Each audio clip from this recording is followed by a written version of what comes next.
Stork versus Hero. Starting to the top right, we have the Samsung Galaxy Protoss player. He's down one map in the series. It is Stork. 25 years old, much more experienced in pro gaming, much older. Hero needs a pause. They both pressed at the same time. That's kind of funny, but hopefully this is not a critical issue. Yeah, I'm not quite sure what's going on there. Might be something with the sound. It looks a little bit like it. He's currently talking about it and pointing down, so maybe it's just like an issue with the sound and with his headset there. Whatever it is, it looks like he's already salted. This is how nervous he is. He might have just been like, oh my god, I need sound. And he's, oh, wait, actually, no, I just need to press Control S. He's like, oh yeah, sorry, we're all good, sorry.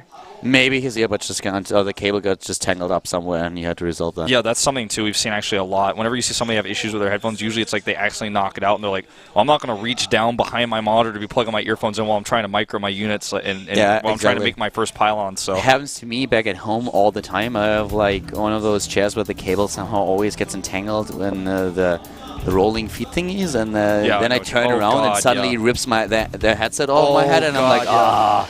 So you have to try to entangle that thing, and if that happens in the middle of the game, you never expect that, too. You know what I mean? Like whenever you yank that off your head when it's tangled in the bottom of the chair, it's so jarring and like surprising. You're like, whoa.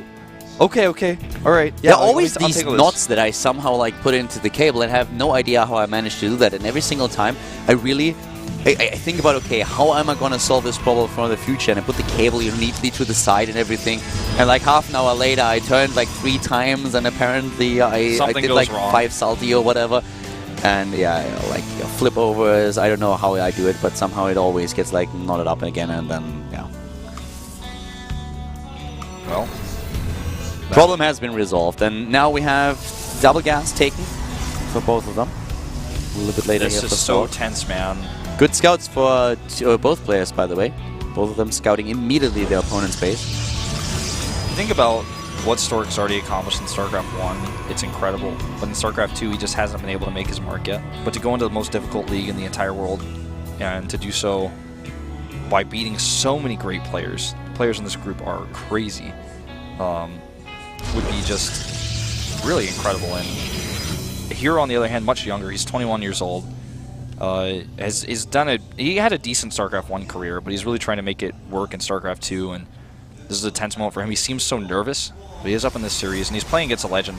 And because of the age difference, I bet he probably, while he was training in StarCraft 1, before he was even, in a team house, they watched Stork play and respected him, as they're both Protoss players. Just little things to think about. Second gateway being added for Hero, not so for Stork, just like in Game 1. Hero won 3 maps in a row now. And this is the one where he can decide everything, where he can be the second player to advance together with Zest now to Code S. And he goes up against a Stargate opening, whereas on the other hand, we see for Stork the Twilight Council. No. And, man, Oracle's #JessStork things. 600 APM. This is intense, man, because every time, if you do not scout an Oracle play and you move out on the map, you are taking a risk. And if he sees it, which he is poised to see it with this Mothership Core, that's everything, because then he can prepare at home, he can keep his Stalkers at home, and then also go for harass. Well, he's not going to see it, though. He gets denied. Well, he's not going to see the Stargate. He's probably going to stay around with the Mothership Core in that path a little bit, and then we'll see it move out. He actually goes... it goes to the bottom. Oh, the Phoenix is going to at least hunt down the Mothership Core. That's true. He might even just go 1 Phoenix first before he actually switches. We'll see. He's going to get the Mothership Core for sure, unless it recalls right... Well, as soon as it's attacked, actually. He should see it, and he sees it, and that's the Phoenix. He's going to have to recall, like, right now. Yeah. Immediate recall. Now he knows what he's up against. Here comes the Blink upgrade, of course, for Hero. And he keeps the Stalkers at home at first, and now he's starting to think, well, are you going Phoenixes or what? I don't actually necessarily have to stay here right now until your 3rd Phoenix is there. 2 Phoenixes can kill probes, but it just takes so long. You really want 3. And also, it's a little bit annoying if you're going... Oh, there we go. It gets an expansion. 1 Phoenix is trying to harass that Mothership Core already a little bit and get it low. The expansion has been scouted. How many gates? Oh, he's just going to play the Cal style. He's actually just going to try to kill him by lifting the sentries on the top of the ramp. And he knows his opponent's going Blink. If he can actually lift those sentries, this game may end here. Stork may tie it up. Here we go. If he doesn't do damage, then it's over. He really wants to go for it. No expansion for Stork. He is going all in with this. He wants to take his opponent down. He's already doing some damage at the Nexus on the low ground. Not completed just yet. Back at home, the Robo has been started. Blink upgrade not just done for Hero yet. And here we will go. The sentries should be lifted up immediately, but he's waiting. He's buying. He cancels the pylon, warps in a little bit more defensively here. I think he's like, well, I've done so much damage to the Nexus, I already get this for free. I've got a robotics up at home. Now he doesn't have to commit anymore. Yeah, he doesn't have to. So he's just gonna wait and transition back at home. That expansion is a goner, and therefore he can just transition back. He's going into the main base. Nice, gets a few kills off here, but he's gonna lose at least one Phoenix for that. Yeah, accidentally lifted up 2 there. That was a bit greedy. I cannot believe he's able to get that one. And there's the Nexus being remade. I see the pylons here. Yeah. That pylon is not going to accomplish anything for him. And he gets a second Phoenix. Yeah, Stork is messing this up a little bit. Yeah, that's a little bit messy for him. I mean, he's 8 Harvesters ahead of his opponent. So that's going to help. The Nexus, on the other hand, that's a different issue. Plus the Blink. Oracle and Immortal. The Oracle is going to be able to get so many kills if the Stalkers ever move out. And even if he leaves 1 or 2 at home, the Oracle could just target and kill like 7 probes anyways and then die. And that's going to be worth it. I mean, would you pay 150 to kill 7 probes? I would. I checked again, but I don't think he saw that there's an Oracle. I think he assumes there's just going to be more Phoenixes. Back at home, he's got his own robotics, and Stork still. There's the Nexus for him. Finally, but very late. In Pros vs. Pros, I feel it's the matchup that matters the least about mining, because there's always that defender's advantage, right? And you can try to catch up and go down the path, but still, it can get into your head a little bit like, oh, I gotta hurry up and get this Nexus out. I'm losing mining. He's got his up faster. There is nothing in that main base, Wolf. And that oh wow, God. that is horrible. 4 and gets pushed away by the Mothership Core, but still 4 kills for nothing. I'm actually surprised that he didn't just simply sack it. That he just didn't say like, all right, I'm gonna kill at least 4 more. He could have, for sure. And I think maybe the idea is he just wants to be able to come back again, hoping for more potential damage. And also, if Hero had actually pulled away with all of his probes, he might have just not. He might have gotten like only 2 more, but still. I respect his choice to save it.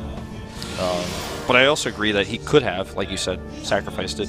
You know, we've seen it occasionally. If you sack the Oracle, you can get a lot more kills in there, and he was already ahead. Now we have still a bit of a lead for Stork, but of course that's also kind of negated by Hero's faster second base. This Phoenix is now just a permanent hallucination. Whoa!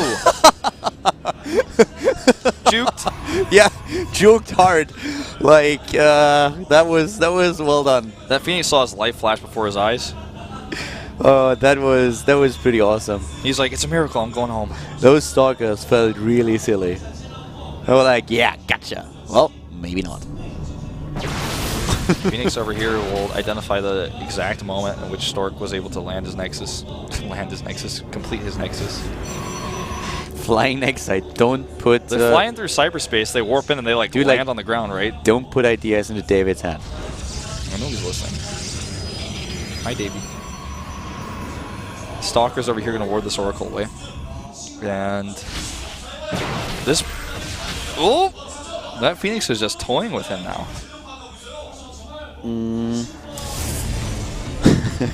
Does he blink again for this one?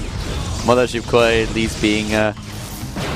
both of them just going for the hallucinated Phoenix. It's actually starting to be a little bit more passive for them. They're just trying to get that hack out, which is for Hero, Templar Archive, Charge, and +1. And Stork, on the other hand, is trying to catch up with a blink and goes into his robotics for Colossi. Ooh. Revelation. No revelation here. He's like, I've realized that Stalkers will shut down this harass. I've had a revelation. So therefore I will reveal your units instead of attacking. 4 gates here for Hero. All the Oracle is teasing the entire time. It just is on top of that one pillar or whatever that is. It's like, nah, nah, nah, nah, nah. Always moving in, moving back again, just outside of the range. But now we have Hero with a lot of additional gateways. That's a production that he really needs to then keep it up later. If he wants to do a charged Zealot attack as well, he can do that. And if Stork identifies this, he wants to, first of all, not take a 3rd base and get a wall up. And the thing is, we have Colossi. We have no attack upgrades. So Hero will have the much better upgrades And he's getting his third base here, which is immediately spotted by that Oracle. The Oracle even able to take down the Pro, but not in time to defend to prevent that third base. But yeah, Colossi gonna work here for Stork, whereas Hero has the much better upgrades in attack once again. And in the last game, they won him the game. He's let's see how this one plays out. This is exactly what I thought Stork was going to do last game. Go into charge and get the faster upgrades out and go charge Zealot Archon first before going into Colossi. But in this game, it's the opposite. Hero has this massive force. He's going to go in here to try to eliminate that Mothership Core. Goodbye, Oracle. At least it sees what it's up against before it dies. If he can kill the Oracle before the Time Warp is up, then that's a huge mistake by Stork. Oh, wow. 1 hit point. That was the feedback that he wanted. He drops the High Templar, goes for the feedback, and the Mothership Core survives with a single hit point. But now he can't use any of its abilities. Yeah. And this is really, really scary because there's so much warping potential here with +2 attack as well. About to finish here for Hero. He just has so much Zealot warping potential. It's insane. I think he sees the Colossi though and he's like, well, I have a third base, so why not just harass? If you mess up your defense, I'm going to really punish you for it. Oh, another drop in the main. Yeah, this is what he's going to do. That was kind of what Stork was doing, or trying to do in the last game. He warped in units in the main base, the natural, like all the time, and Hero really struggled against it. Now he's trying to give his opponent a taste of his own medicine.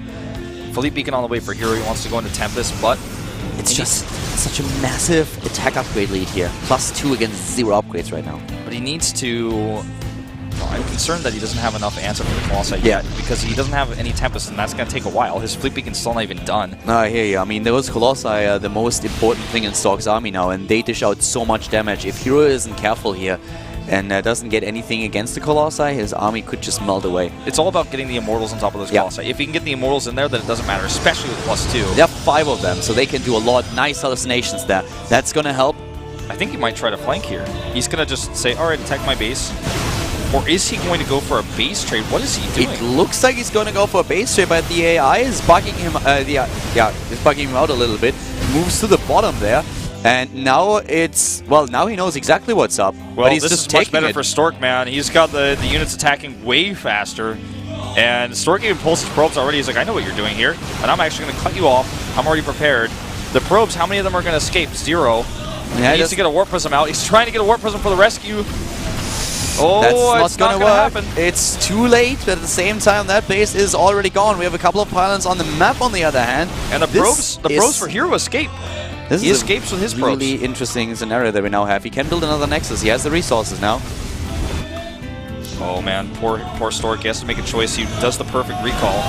But he goes for the recall. He's gonna get all these a lot of Zealots up there. Zealots for free. Wow, that was nice. Gets all of them. It's not over yet. He still has the better composition with his Colossi, I feel, arguably. And more and more Tempest being made. But it's just... This is not a situation where Hero has the support army to where you can just sit his Tempest at the back and say, oh yeah, I'm going to pick off your units. Mothership Core's on the chase on this Tempest. Well, he's getting the second one now, so with 2 Tempests, he might be able to do some work here. There are only 3 Colossi, but there are just so many Stalkers. There's 23 Stalkers against 10, and all of the Zealots, or most of the Zealots that Hero had, are already gone. Both players trapped on one base that's barely mined. Look at the mineral count, so they didn't come to the top right. It's a little bit better 30 mining. Supply army lead on the other hand for Stork. Yeah, but he's just... I mean, it's not only a better army size, but I think it's a better composition against what he's up against. He has 26 Stalkers against no Colossi. That's why he has so many Stalkers. He's like, well, you're not making Colossi, so what? And 5 Immortals, that's all really Hero has going for him. Hallucinating some Colossi here. Just starting to pick away at these gateways. Yeah, he's going for it, and here we go. The Tempest with the damage. Hallucinated Colossi on both sides. Laser beams everywhere. They'll blink forward by Stork, and Hero trying to do what he can. He's actually able to nearly even out the army size. He's not targeting the right Colossi, though. He's shooting some of the fake ones. He needs to target the real ones. He killed one, but now he's targeting the right one. And actually, it blinked forward. Takes one out, but on the other hand, the Tempests go down. Tempest going. There's just way too many Immortals for Stork. There's way too many Stalkers as well. I feel he's jumping now on top of the rest of the Immortals. What a Blink Stalker play here, actually. Starts targeting the Immortals out in the back, but it's just still way too much Stork and not enough Hero. Yeah, he's doubling the army supply, and even the Tempest that pops out here is a bit too late. It's only 4 army supply now left against 21. I mean, those probes are helping out and doing quite a bit of damage, but is that really what he needs? I don't think so. We're going to go to a Game 3. GG and game over. Game 3, once again, is going to decide the fate of those two players. The same score that we had in the last game. Or at least the same number of games it is. Oh, Hero beating himself up for this one a little bit. He's got a bit of a cough. I hope he feels better. And that base race decision. That was a bit silly. He felt he couldn't fight. And I don't think he could have. In some ways, like, he didn't have his Tempest count where he wanted it to be yet. And if he tries to fight, he's going to lose the fight almost every time. I want to know what the last map is going to be. That's going to be really interesting to me. So we are going to see Yonsu. And that is the exact same map that Hero chose in the last best of 3. And it's it's also the only map that he won in that best of 3. So for him, good position. Gets the map that he wants to play.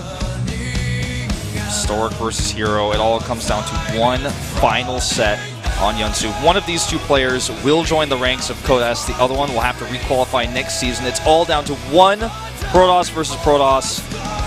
Kaldar, is your body ready? Mine is. Definitely is. All right, here we go. Looks like the players are ready. The map is loaded. It's time for Stork versus Hero on Yunsu. Let's jump into it.